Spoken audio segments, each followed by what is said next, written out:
We listen, we don't judge. We listen with no judgment. Indaba ka-Anonymous osibhalele namhlanje ifundeka kanje. Ngathakatha usisi wami ukuthi alahlekelwe yingqondo ngoba wangithathela umyeni wami. Ngiyabingelela kuwe sisi nakumphakathi wala ekhaya. Ngizalelwe e-Eastern Cape endaweni yaseNqamakwi. Ngikhuliswe umama benobaba. Kwathi sengino-7 years umama wathola omunye umntwana okungusisi wami omncane. Angifuni ukuqamba amanga, ngajabula kakhulu ukuthi senginosisi. Ngangize ngithi uma kuphuma isikole ngigijimele ukuya ekhaya ngiyohlala nosisi wami, ngangingayi ngisho ukuyodlala. Ekhaya besingaphili impilo ephezulu, besiphila nje impilo ejwayelekile ngoba sasingalali singadlile. Saqhubeka-ke isikhathi, kwathi lapho sengino-14 years umama wahlaselwa ukugula.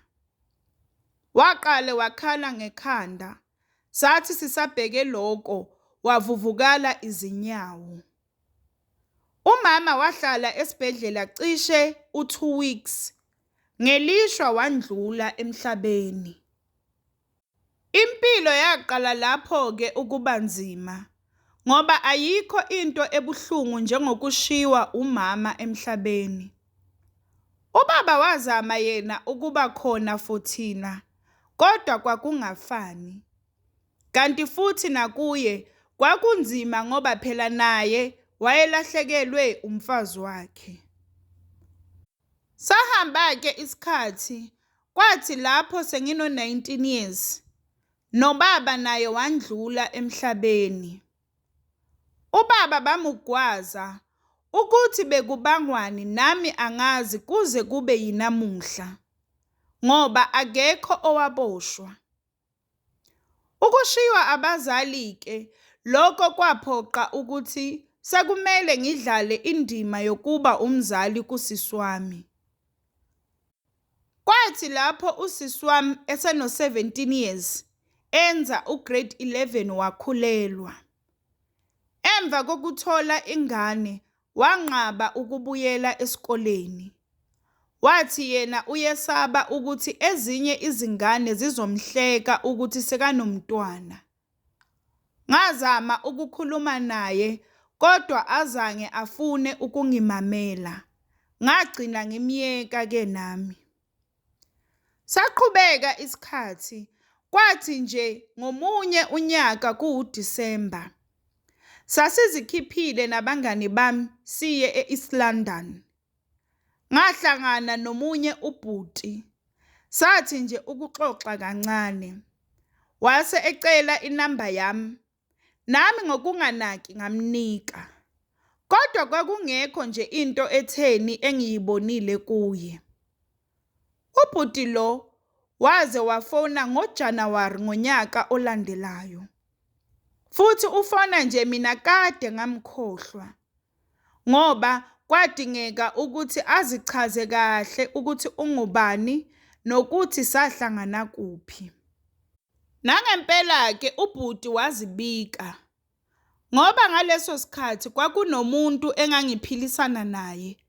Angizange-ke ngimqome lo bhuti lo. Ngamazisa isizathu saloko. Lo bhuti kwaba ngumuntu ozwisisayo kodwa wacela ukugcina inamba yami. Wathi uzolibele angicheka nje. Cishe kwandlula u5 months elokhu engifonela lo bhuti engicheka. Ngingasho nje ngithi sasesibangani. Ubhuti lo ubehlala eCape Town. Emjoleni wami waqala kwangasahambi kahle. Ngase ngibona ukuthi anginikeze lo bhuti i-chance. Nangempela-ke saqala sajola nalo bhuti. Ngangilibele ngiya-ke eCape Town ngiyomvakashela. Sasithandana nje kumnandi kungenankinga. Kwathi emva kwa-2 years sijola. Wathi ucela ukuyovela ekhaya. Yena sekakhathele ile ndaba yama-up and down engiwenzayo. Yena sekafuna ngihlale naye full time. Nangempela ngavuma. Into eyangenza ngavuma, lo bhuti wayenginakekela ngayo yonke indlela. Wayesengithathele nelayisensi. Wangibuyisela esikoleni. Ziningi nje izinto ezinhle ebesekangenzele zona. Kanti futhi nosisi wami bekamnakekela ekhaya kanye nengane yakhe. Ngoba ubaba wengane kasisi wayiphika. Nangempela-ke ubhuti wahamba wayovela ekhaya.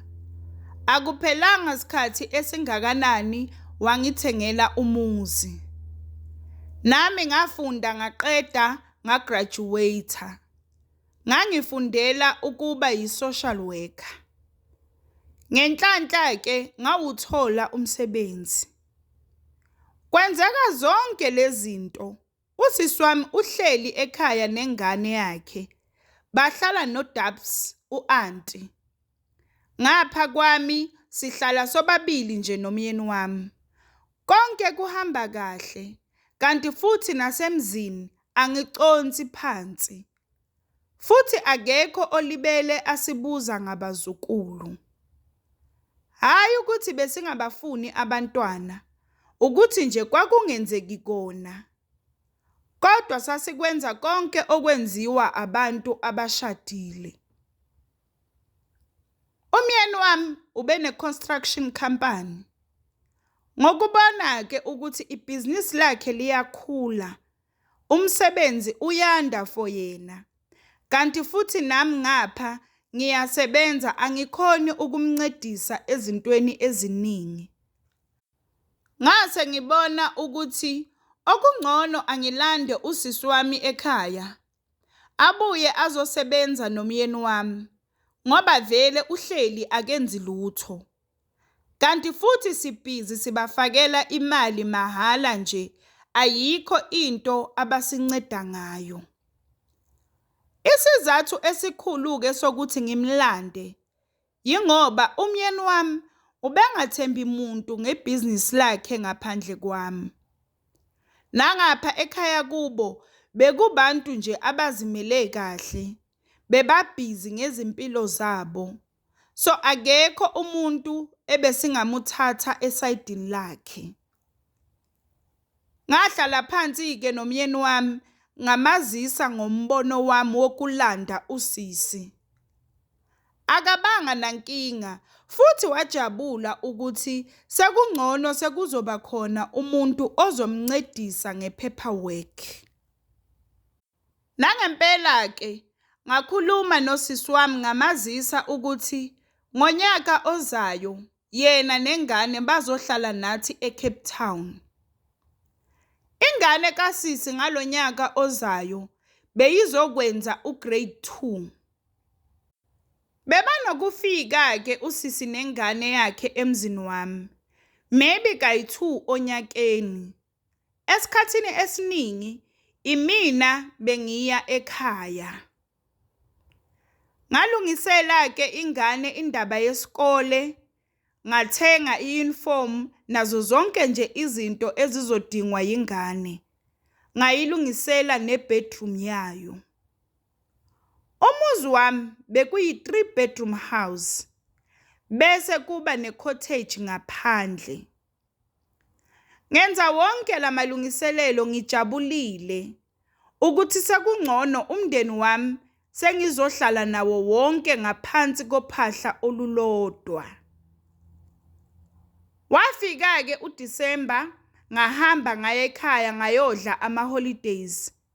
Ngabuya sengibuya naye-ke usisi wami nengane yakhe. Sahlala kahle, umyeni wami wamfundisa umsebenzi, konke nje kuhamba kahle. Ngaqhasha nomuntu ozosebenza endlini. Umama-ke lo bengimuqhashile ubengalali, ubefika nje ekuseni ahambe ntambama futhi ubengasebenzi ngama-weekend. Sahamba-ke isikhathi, kwathi nje sekuzophela u-2 years sesihlala nosisi wami ngakhulelwa. Into esasiyijabulile nomyeni wami, waze wangenzela indumezulu ye-baby shower, wangithengela nonyanyavu lemoto. Iminyaka yami-ke bese ingaphezulu kuka-30. Ngathi nje lapho sengilanda u7 months ngikhulelwe, ngaqala ngabona indlela usisi wami nomyeni wami asebasondelene ngayo. Wayesembiza nangegama, kanti before bekamhlonipha ambize Spari noma Bhuti Sibanibani. Ngathi ngisabheke lokho, nengane seyingitshela ukuthi bebahambile benobaba nomama bayodla somewhere, mina ngingazi. Kodwa phela ingane beyisuke ixoxa nje. Ingane kasisi-ke, umyeni wami beyimbiza baba. Bengithi mangimbuza umyeni wami, avele athi kanti kuyicala yini, ngoba phela naye umndeni wakhe lo. Ngithi mangikhuluma nosisi, ubevele angiphendule ukuthanda kwakhe. Waqala nje umuntu wangasangihloniphi emzini wami. Sinomyeni wami bese sihlala ngokuxabana. Bengithi-ke uma ngikhuluma nabantu ngifuna izaluleko, bebavele bathi sixatshaniswa yisisu. Vele kunokwenzeka, kodwa mase ngithole umntwana kuzoba right. Kanti-ke futhi nami ngangingafuni ukuyifaka emqondweni wami lento yokuthi kungenzeka ukuthi usisi wami nomyeni wami kunento engenzeka phakathi kwabo. Phela labantu bengibathemba futhi ngibathanda ngenhliziyo yami yonke. Kwafika-ke isikhathi sokuthi ngiyopepa. Ngoba mina angisenamama, umama kamyeni wami wacela ukuthi mangiphuma esibhedlela angize kuye khona azonginakekela kahle. Vele sasizwana kakhulu nalo mama, ngapha ngangitete ngomthungo. Ngahamba-ke ngayohlala nomamezala wami cishe inyanga yonke. Sasikhuluma every day nomyeni wami ngama-phone calls nangama-video calls. Eza futhi ukuzongibona kubo. Usisi wami-ke ubefona, kodwa nalapho ubone nje ukuthi uceda iqala. Ngabuyela-ke emzini wami, kodwa ngabona ukuthi angamukelekile kahle, ikakhulukazi kusisi wami. Ubebanda nje, nengane yami umbona ukuthi akayijabulele ngale ndlela bengilindele ngayo. Kwathi lapho ingane seyino-5 months, umama lo obekasebenza endlini wangihlalisa phansi wangitshela ukuthi angiqaphele. Baningi abantu besifazane abafisa impilo yami. Ngathi ngiyambuza ukuthi yini, uboneni, ngabe umyeni wami ufaka abantu besifazane yini endlini? Wathi nje cha, akasho okuningi, uyangixwayisa njengomuntu omdala.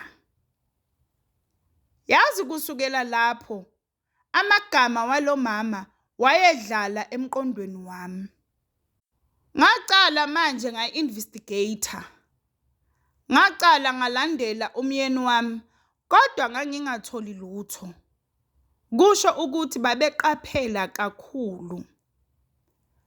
Ngaxoxela omunye usisi engangisebenza naye. Wangicebisa ngokuthi angiqhashe i-private investigator. Ikhona ekayaziyo futhi iyawushaya umsebenzi wayo. Naye uke wayisebenzisa. Nangempela ke wangixhumanisa nayo. Sonke lesikhathi ngenza konke lokhu. Akungifikeli ukuthi kungaba usisi wami ongenza lento. Mina ngangizicabangela abantu bangaphandle. We listen, we don't judge. We listen with no judgment. Sacela ushele ukuthi ucabangani ngendaba ka-Anonymous osibhalele namhlanje lapha ku-comment section. Uyeza upart 2 wendaba ka-Anonymous. Uthe usacela ukuthi ngimuphe isikhathi kancane. Okwamanje sacela ungakhohlwa ukulike, ushare, usubscribe. Ungakhohlwa ukuthi ukusubscribe it's for free. Awubhadali lutho. It's for free.